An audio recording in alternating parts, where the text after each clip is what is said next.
તરીકે એક પક્ષી વિશે કહેવાનું છે કે ભાઈ શાહમૃગ કેવું હોય છે, અને શિક્ષક એ શાહમૃગના શરીર વિશેનું વર્ણન કરે છે કે એની બહુ મોટી ચાંચ હોય છે, ખૂબ મોટું પક્ષી હોય છે, એની આવી બાળકોએ તો એને જોયું જ નથી હોતું, એટલે એ લોકો એક કલ્પના કર્યા કરે છે કે કેવું હશે.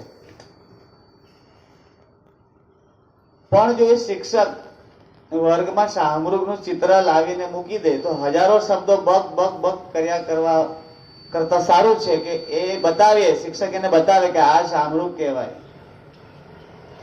તો બાળકો, તમારી વચ્ચે આજે બે ઉદાહરણ તમે જોઈ શકો છો કે જેવું ચિત્ર બતાવે કે જો આ રહ્યું શાહમૃગ, તો તમારી સામે મુનવ્વર મુબારક પટેલ બેઠા છે, બાપુ મુનવ્વર મુબારક.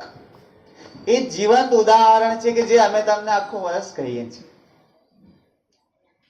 શાળામાં બહુ જ સિન્સિયરલી અભ્યાસ કરીને આગળ વધ્યા, 11-12 સાયન્સ કર્યું અને બીએસસી કર્યું, એમએસસી કર્યું મીન્સ માત્ર કર્યું નથી, એમણે વિદ્યાનગરની એસપી યુનિવર્સિટીમાં એમએસસી ની બંને બ્રાન્ચીસમાં ટોટલ 4 ગોલ્ડ મેડલ અચીવ કર્યા છે. It's a great success.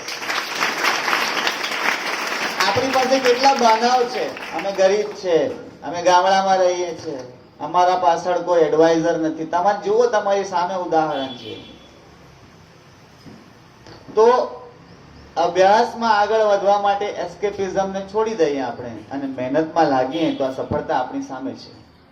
બીજું ઉદાહરણ, પટેલ સાયમા હસન, આ કંબોલી ગામની દીકરી, એમના માતા પિતા અહીંયા ઉપસ્થિત છે. આજે આપણે 12મા ધોરણ પછી છોકરીઓને પૂછે તમે શું કરવાના છો, તો કે અમે મહેંદી ક્લાસ કરીશું, અમે સીવણ ક્લાસ કરીશું. તમારા ટાર્ગેટ્સ કેવા છે જુઓ. અને આ દીકરીએ પોતાનું ટાર્ગેટ કેવું રાખ્યું. મેં એનો ઇન્ટરવ્યુ સાંભળ્યો યુટ્યુબ પર. એણે કહ્યું કે 7મા પ્રયત્નમાં મેં ડિફેન્સમાં જગ્યા મેળવી.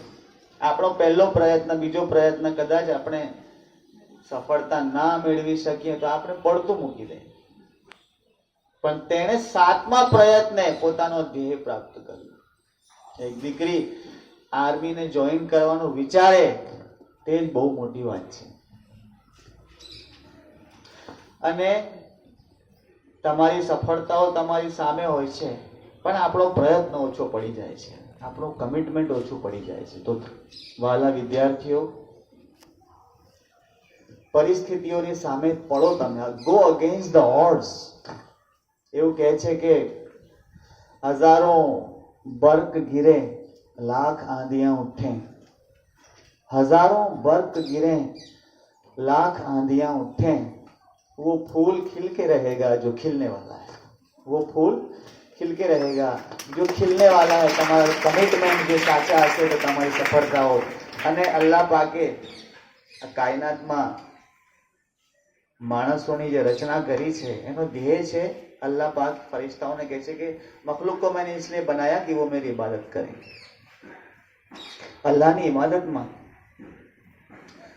નમાઝ, રોઝા, ઝકાત, હજ તમામ શામિલ છે, પણ કોમની ખિદમત કરવી, લોકોની પરેશાનીમાં એમને સાથ આપવો, સમાજના ઉત્કર્ષ માટે કામ કરવું એ પણ ઇબાદતોમાં શામિલ છે.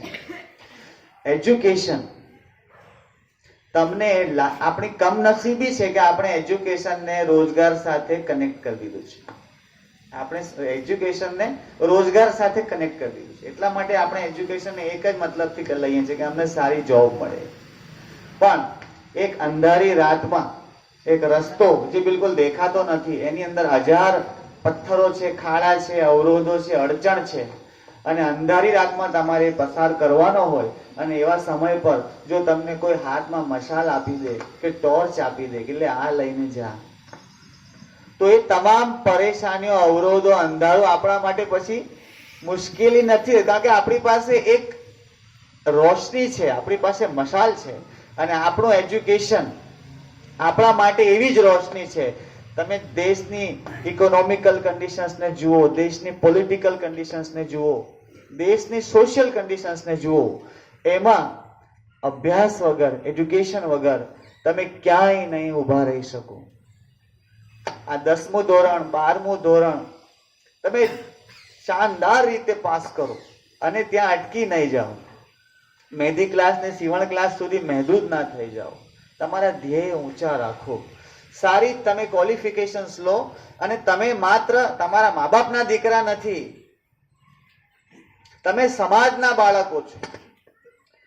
તમે આપણી મુસ્લિમ કમ્યુનિટીને રિપ્રેઝેન્ટ કરો છો.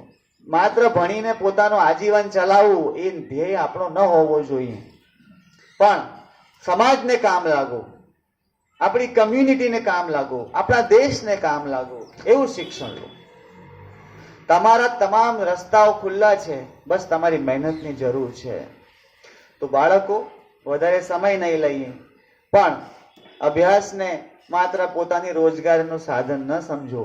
અભ્યાસને એવી રીતે લો કે તમે સમાજનું કલ્યાણ કરી શકો, તમારી ફેમિલીને પ્રાઉડ ફીલ કરાવી શકો.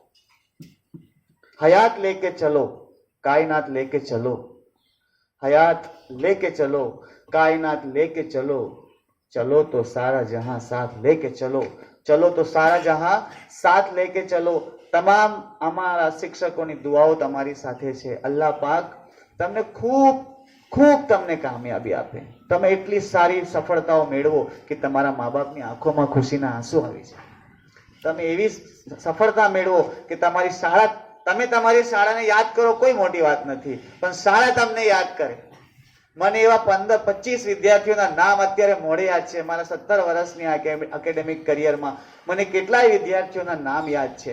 તો એવું કામ કરો, એવી સફળતા મેળવો કે તમે શાળાને યાદ ન કરો, સ્કૂલ તમને યાદ કરે. આજે બાળકો બેઠા છે, સ્કૂલ યાદ કરે છે, એમને ઇન્વાઇટ કરે છે કે અમારા પ્રોગ્રામમાં આવો. તમને બાળકો જુએ અને એ લોકો ઇન્સ્પાયર થાય. તો એવી સફળતા પ્રાપ્ત કરો કે તમને સ્કૂલ યાદ કરીને બોલાવે. ઇન્શાઅલ્લાહ પરીક્ષાઓમાં તમને ખૂબ કામયાબી મળે.